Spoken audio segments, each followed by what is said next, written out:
కేంద్రంలోని బీజేపీకి big shock. సార్వత్రిక ఎన్నికల ముందు సుప్రీంకోర్టు సంచలన తీర్పు వెలువరించింది. కేంద్రంలోని మోడీ సర్కార్ గట్టిగా సమర్థిస్తూ వచ్చిన ఎలక్టోరల్ బాండ్స్ రాజ్యాంగ విరుద్ధం అంటూ సుప్రీంకోర్టు ప్రధాన న్యాయమూర్తి జస్టిస్ చంద్రచూడ్ నేతృత్వంలోని ధర్మాసనం తీర్పు వెలువరించింది. అంతేకాదు, తక్షణమే ఎన్నికల బాండ్లను జారీ చేయడం నిలిపివేయాలని, ఇప్పటి వరకు ఎన్ని పార్టీలకు ఎంత మేర నిధులు ఇచ్చాయి, ఈ నిధులు ఎవరెవరి దగ్గర నుంచి వచ్చాయో కూడా బహిర్గతం చేయాలంటూ దీనికి సుప్రీంకోర్టు ధర్మాసనం డెడ్లైన్స్ పెట్టింది.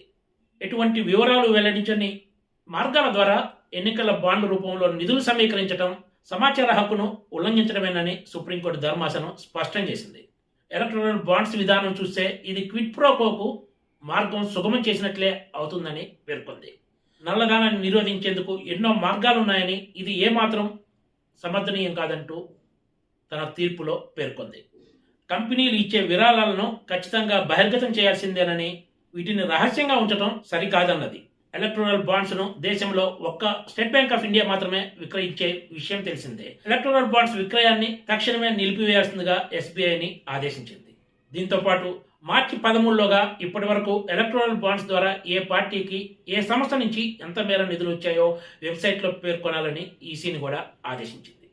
రాజకీయ పార్టీలకు వచ్చే నిధుల్లో పారదర్శకత కోసం అంటూ 2018 సంవత్సరంలో మోడీ సర్కార్ ఈ విధానాన్ని అమల్లోకి తెచ్చింది. ఓవైపు కేంద్రం పారదర్శకత పేరు చెప్తూ ఏ పార్టీకి ఎవరు నిధులు ఇచ్చారో బహిర్గతం కాకుండా చేయటంపై పెద్ద ఎత్తున విమర్శలు వెల్లువెత్తిన విషయం తెలిసిందే.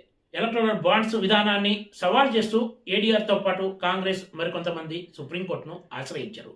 గత ఏడాది అక్టోబర్లో దీనిపై సుదీర్ఘ విచారణ జరిపిన సుప్రీంకోర్టు ధర్మాసనం తీర్పును రిజర్వ్ చేసి గురువారం నాడు తుది తీర్పును వెలువరించింది. ఎన్నికల వ్యవస్థలో సంస్కరణలు కోరుతున్న వారు సుప్రీంకోర్టు తీర్పును స్వాగతిస్తున్నారు.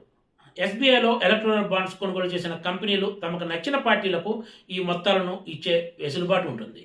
వాటిని ఆయా పార్టీలు తమ తమ ఖాతాల్లో జమ చేసుకొని రాజకీయ అవసరాల కోసం ఉపయోగించుకోవచ్చు. Please subscribe TGTV.